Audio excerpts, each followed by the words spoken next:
Well, hello everyone, and welcome to another batch in the freeze dryer and what I'm prepping today.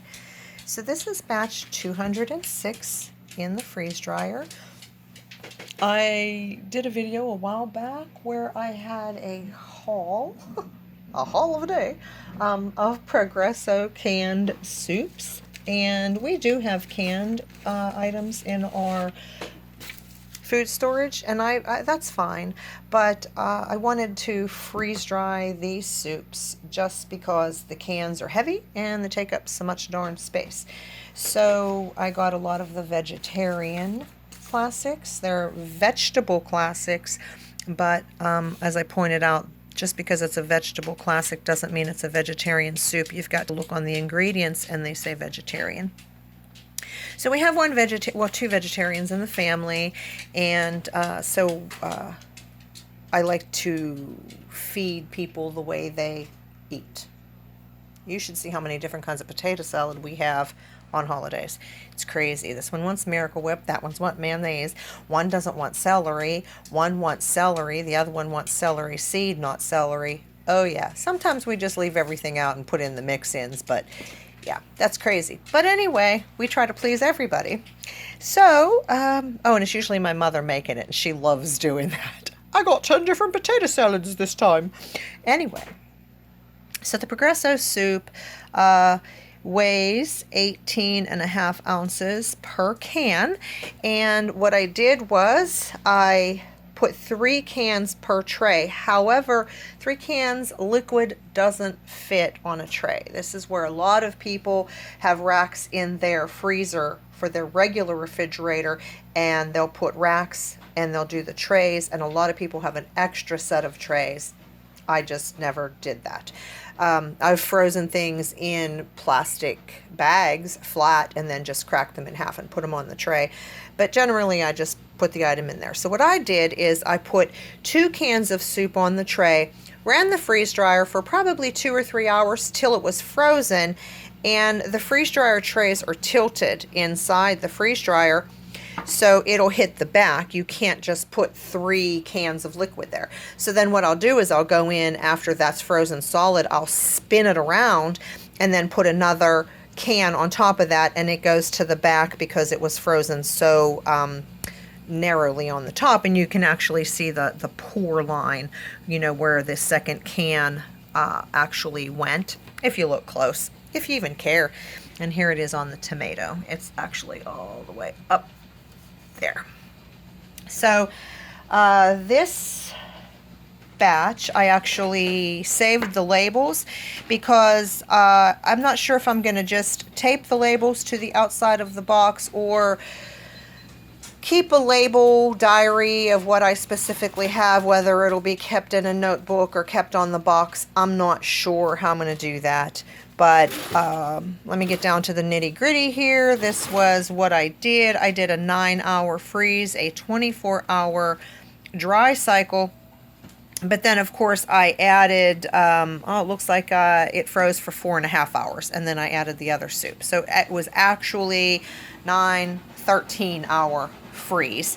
And so that time would come off of here. So the whole load needed 64 hours. Just ignore that stuff above it. It just indicates how damn lazy I am. And this batch, not counting the excessive electricity usage that everybody's usually concerned about,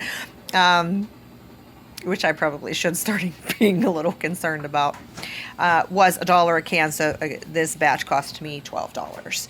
And I guess you could go try to buy soup, like already freeze dried, and it might just be better to go ahead and buy it already freeze dried. It probably would have been better for me with how long I left the freeze dryer run, but one of my goals is to stop doing that so much. Maybe. But hey, I just got the message today that my grandson doesn't have school tomorrow, so I get him an extra day, and she's like, do you want to get him? And I'm like, heck yeah. Even though I didn't want to leave the house today, then my daughter said, hey, you want to go to dinner tonight? I'm like, heck yeah, because you know what? It's always family first. So this is what this looks like when you pick up the tomato. I just go along the edges with the turner here, and then look, it just lifts right up and you've got a tomato soup candy bar if you were so inclined. So, and you can see how easy that tray is going to be to clean. This isn't a sticky thing, so it's super easy to clean. I'll just run water on it and all that'll come off, but then I just, obviously wash it with dish liquid. So then what I'll do is break these up and weigh them. After I tear off the scale, I'll weigh the grams.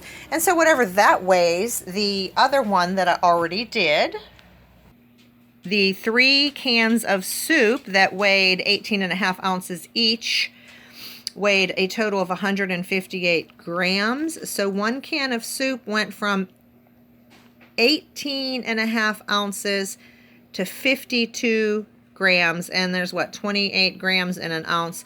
So that's less than 2 ounces. Takes out all that liquid, and just, so it's very much lighter, easier to move. I feel like it's easier to store. You don't have to worry about your can being crushed.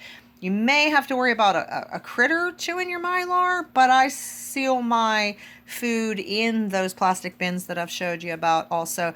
And so you just want to make sure that when you have a lot of freeze-dried food, of course, you store plenty of water to rehydrate your food or to at least drink. I know that some of the freeze-dried stuff, you can just nibble on freeze-dried. However, you still want to hydrate so your body can digest it very well. And let me show you how I packed up that tomato soup.